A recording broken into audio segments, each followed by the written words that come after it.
again we are here with one more successful story where we are meeting with the parents और वो हमें बताएंगे कि उनके बच्चे की जर्नी के बारे में और उनका बच्चा कैसे इम्प्रूव हुआ, जो कि आज एक ऐसी स्टेज पे है where parents are also confident enough कि अब बच्चा एक रेगुलर लाइफ लीड कर सकता है. Let's hear from them. Thank you, Dr. Jolly. We have been coming to Dr. Jolly for almost about 9 months now. And initially जब हमने शुरू करा था उनके पास तो we had major problems with our child.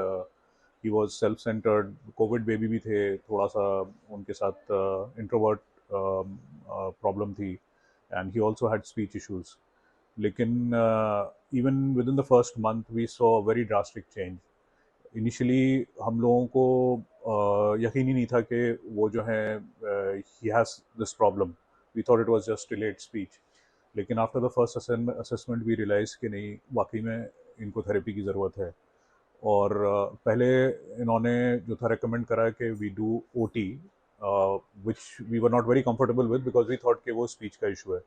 But because of our expertise she realize कि जो उनके स्पीच की प्रॉब्लम्स हैं वो उनकी ऑक्यूपेशनल थेरेपी से ही पहले कवर होंगी. तो for the first 3 months or 2 months we did OT, and that had a major drastic impact on the child.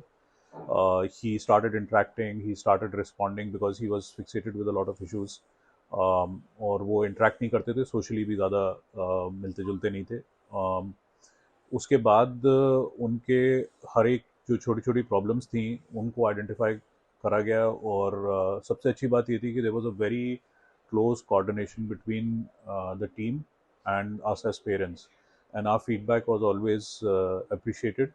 And I think जो हमने अचीव करा है आज वो उसी एक कोऑर्डिनेशन की वजह से है. और हम लोगों को भी फील होता था कि पता नहीं वो फीडबैक वाकई में ली भी जा रही है या नहीं.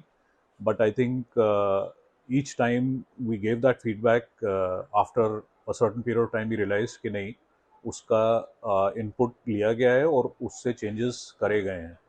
और बच्चे के साथ ये भी हुआ कि over a period of time because he grew, तो उसके साथ नए इश्यूज भी आए जो पहले नहीं थे. एंड वो उभर के आने से हम लोग अक्सर परेशान भी हो जाते थे क्योंकि they were more towards the negative side. But we were very patiently explained और हमें बताया गया कि नहीं, ये नेचुरल है और ये आएंगे. और इसको हमें जो है डील करना है, और डील करा उनको. और आज जो है वो सारे इश्यूज कवर हुए हैं. ऑब्वियसली 100% तो कोई भी चीज़ नहीं होती, बट इस केस में जो है I think almost 90%, 95% we have covered.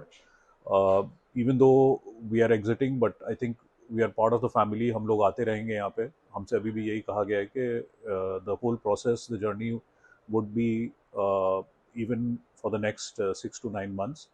और सबसे इम्पोर्टेंट है कि पेरेंट्स खुद भी जो हैं बच्चे के ऊपर काम करें. खाली थेरेपी करा के और यहाँ से ले जाना जो है और फिर उसको निगलेक्ट कर देना, वो सही नहीं है. आपको जैसे जैसे स्कूल में होमवर्क मिलता है ऐसे ही यहाँ पे थेरेपी का होमवर्क है. आपको रेगुलरली उसको जो है घर पे भी थेरेपी करानी है. जो एक्सरसाइजेज बताई गई हैं वो बच्चे को कराती रहनी है. और वही चीज़ अब हम करेंगे कि जो डिस्चार्ज हो रहा है उसके बाद भी हमें जो एक्सरसाइजेज बताई गई हैं वो हमें रेगुलरली करनी है for a certain period of time.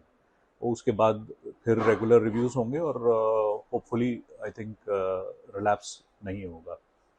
Thank you so much, doctor jolly. Thank you so much, and thank you for all of you to view this.